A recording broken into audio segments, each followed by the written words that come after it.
MP board की class 11th के विद्यार्थियों, देखिए आज के इस वीडियो के अंतर्गत मैं आप सभी को वार्षिक परीक्षा के लिए 13 फरवरी के लिए, ठीक है, जीव विज्ञान का एक प्रश्न पत्र बताने जा रही हूँ। कुछ इस तरह का आपका पेपर का फ्रंट पेज रहेगा, जिसके ऊपर पूरी डिटेल दी जाएगी, कितने प्रश्न आपके रहेंगे, ठीक है, कितना समय आपको दिया जाएगा, कितने टोटल पेज आपके प्रिंटेड रहेंगे। इस तरह की टोटल जो इन्फॉर्मेशन है वो आपको फ्रंट पेज पे मिल जाएगी। तो देखिए, पहला प्रश्न है कि कोशिका में ऑक्सीश्वसन द्वारा एटीपी निर्माण का मुख्य स्थान है। इसका आंसर है आपका माइटोकॉन्ड्रिया। दूसरा है प्रथम तंतु। इसका आंसर है अगुणित तथा मांस में पाया जाता है। तीसरा है कुछ पादपों कोशिकाओं की कोशिका भित्ति मोटी तथा सिरों पर नुकीली होती है, यहाँ हो सकती है किसकी? स्क्लेरेन काइमा की। चौथा है फेफड़ों की क्रियात्मक इकाई होती है, तो फेफड़ों की क्रियात्मक इकाई आपकी ब्रोकाई है।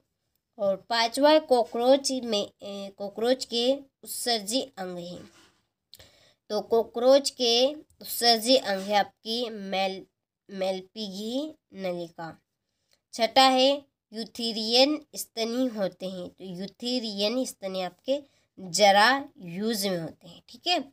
चलिए, तो स्क्रीनशॉट आपने ले लिया हो, यहाँ से इंग्लिश मीडियम वाले भी ले लीजिए अच्छे से, ठीक है। अच्छे से आपको इनको कंप्लीट करना है।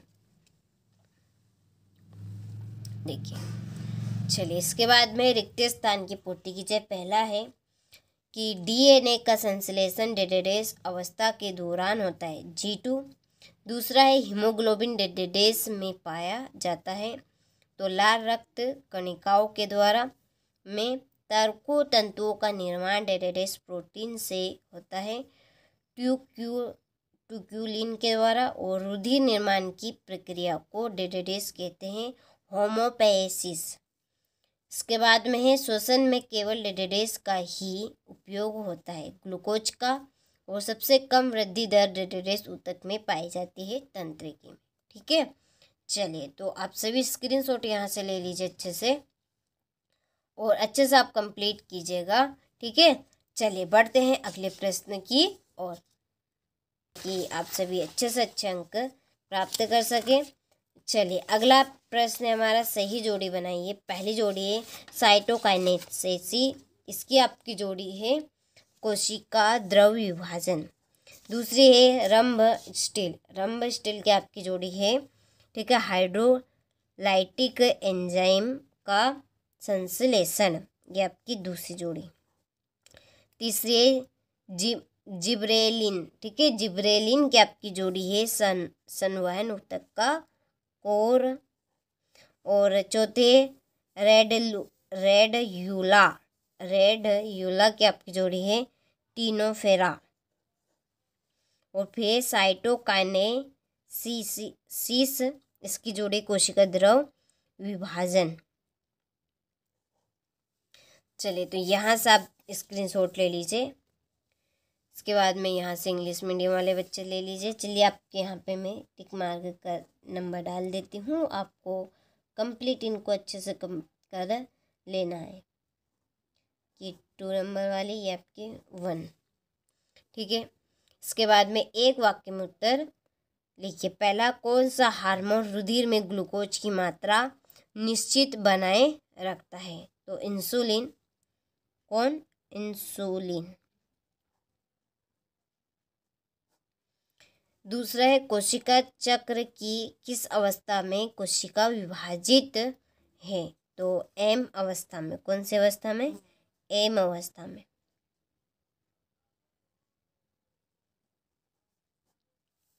तीसरा है उस तत्व का नाम लिखिए जो क्लोरोफिल के मध्य पाया जाता है, Mg, मैग्नीशियम। चौथा है एटीपी क्या है? ठीक है, जो एटीपी है वो आपका है कोशिकी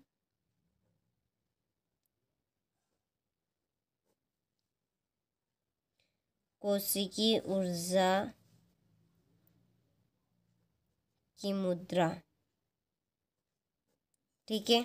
चलिए 5वां, रकाब नुमा कर्ण अस्थिका कौन सी है? तो आपकी स्टेप इसकी किसकी है? Step piece. चलिए तो यहाँ से आप स्क्रीनशॉट ले लीजिए और अच्छे से कंप्लीट कीजिएगा। इसके बाद में यहाँ से इंग्लिश मीडियम वाले बच्चे ले लीजिए।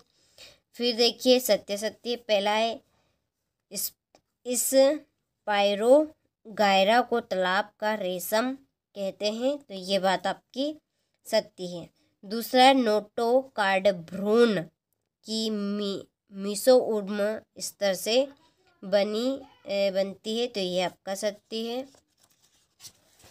और तीसरा है, ऐसे ऊतक जिनकी कोशिकाओं में विभाजन की क्षमता नहीं होती प्रविभाजी ऊतक कहलाते हैं, तो ये आपकी असत्य बात है। द्विबीजपत्री तने में संवहनपूल पाए जाते हैं, यह आपका सत्य है। और एंजाइम में विकृतीकरण कई कारकों से होती है, मुख्य कारक है ताप, तो यह आपका सत्य है। और छठा है, नेफ्रॉन वृक्क की संरचनात्मक इकाई है, तो ये आपका सत्य है। ठीक है। चलिए तो यहाँ से आप स्क्रीनशॉट अच्छे से ले लीजिए। इसके बाद में देखिए यहाँ पे मैं आपके, ठीक है, ट्रू फाल्स कंप्लीट कर देती हूँ, आपको अच्छे से इनको कर लेना है।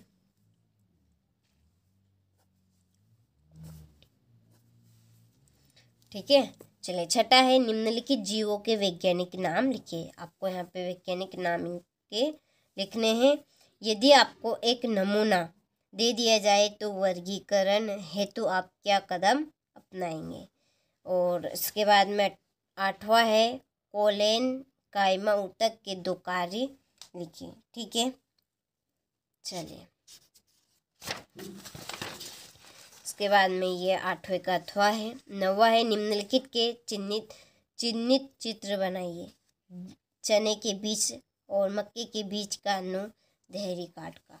बहुकोशिकीय जीवों में श्रम विभाजन की व्याख्या कीजिए। प्रोकैरियोटिक कोशिका की क्या विशेषता? ठीक है। यदि आप इन सभी प्रश्नों का सॉल्यूशन लेना चाहते हैं तो एक एप्लीकेशन के ऊपर हमने PDF के थ्रू, ठीक है, वहाँ पे डाल दिए हैं। पूरा यूट्यूब पे आपको नहीं मिलेगा, जितना यहाँ पर हमसे बन रहा है उतना हम आपको दे रहे हैं सॉल्यूशन, लेकिन हमने एप्लीकेशन में पूरा सॉल्यूशन इसका डाला है। उसके लिए आप डिस्क्रिप्शन में नंबर दिए हैं, उन नंबर से कांटेक्ट आप कर लीजिए, आपको पूरा सॉल्यूशन इस प्रश्न पत्र का मिल जाएगा। देखिए 13वां, बायोफाइटस तथा टेरिडोफाइटस में अंतर बताइए। फिर ये आपका 14वां प्रश्न, द्विबीजपत्री एवं एक बीजपत्री जड़ की आंतरिक संरचना में अंतर बताइए। प्रोटीन की तृतीयक संरचना से क्या तात्पर्य है? चलिए C3 C4 पादपों में अंतर बताने हैं। इसके बाद में हृदय की खड़ी काट का नामक चित्र, ये आपका 19वां प्रश्न और ये आपका 20वां प्रश्न रहा। तंत्रिकीय आवेग क्या है, इसका संचरण किस प्रकार होता है? ठीक है। चलिए तो आप सभी ने